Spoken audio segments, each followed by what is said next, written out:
Bismillahirrahmanirrahim. Assalamualaikum warahmatullahi wabarakatuh.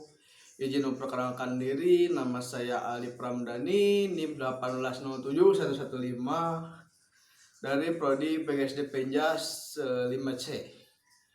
Nah, di sini saya akan membahas tentang kedaruratan ketiga, yaitu tentang keracunan dan gigitan binatang buas.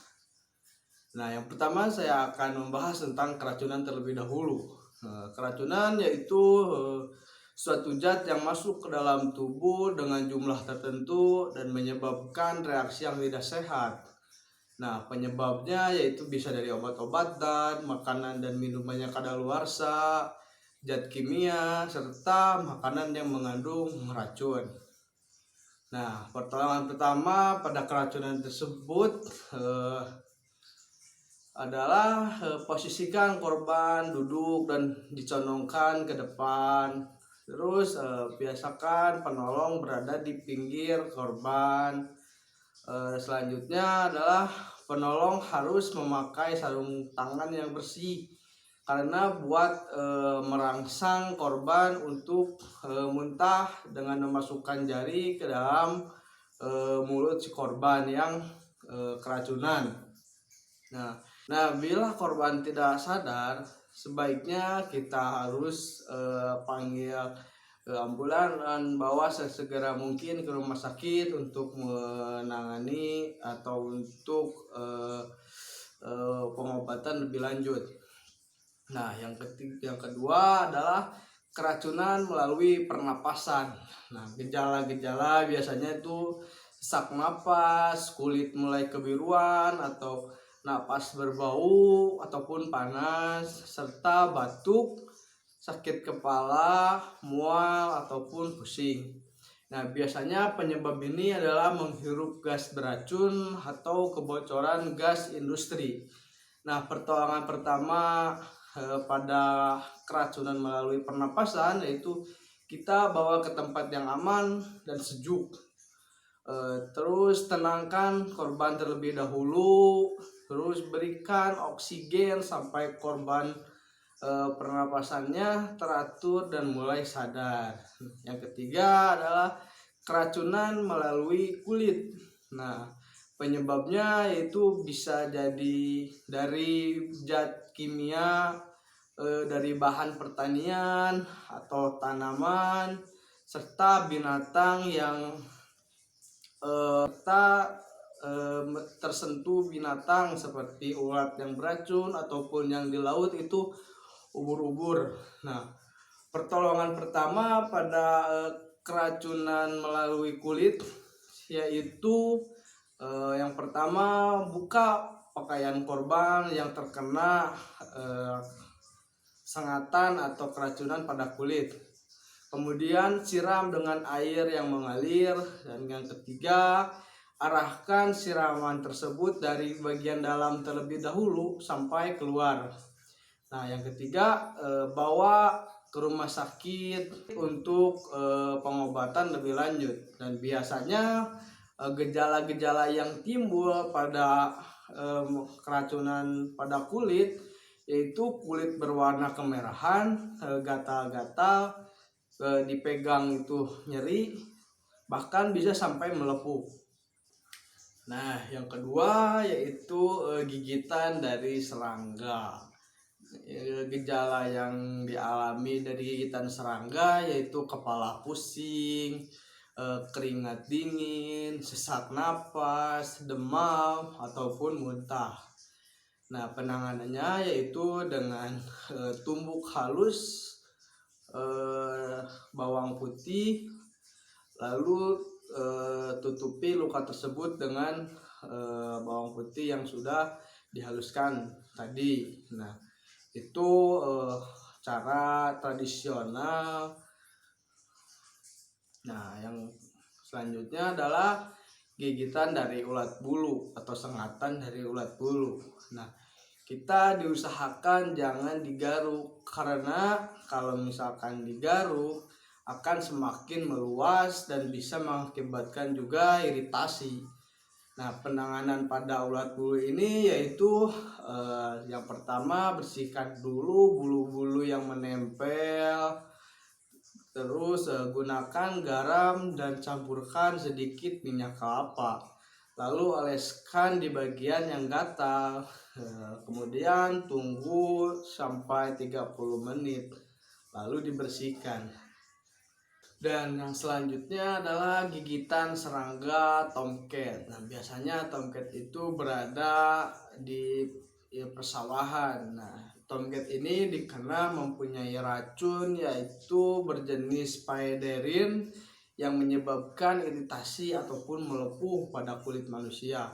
Nah, penanganannya hampir sama dengan ulat bulu, yaitu garam dicampurkan dengan minyak kelapa, terus diaduk hingga merata, dan biasanya itu sebagai penawar racun bila digigit tomcat.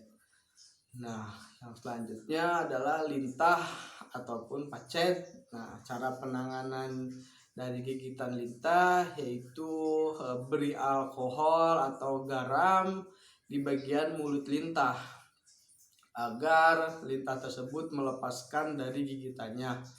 Nah, setelah lepas, kemudian cuci luka tersebut sampai bersih, lalu berikan antiseptik dan tekan sampai pendarahannya berhenti, kemudian balut dengan perban agar tidak menjadi iritasi.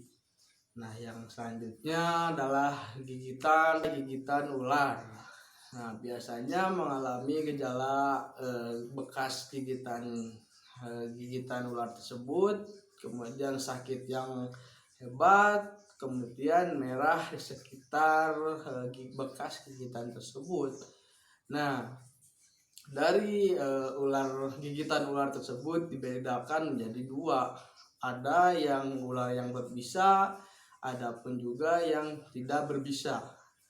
Nah, biasanya ular yang berbisa tinggi yaitu berkepala segitiga sempurna, terus gerakannya lambat serta tenang, dan biasanya beraktivitas di malam hari, kemudian menyuntikkan bisa untuk membunuh mangsanya, serta memiliki taring bisa, dan bila digigit akan berbekas yaitu 2 titik.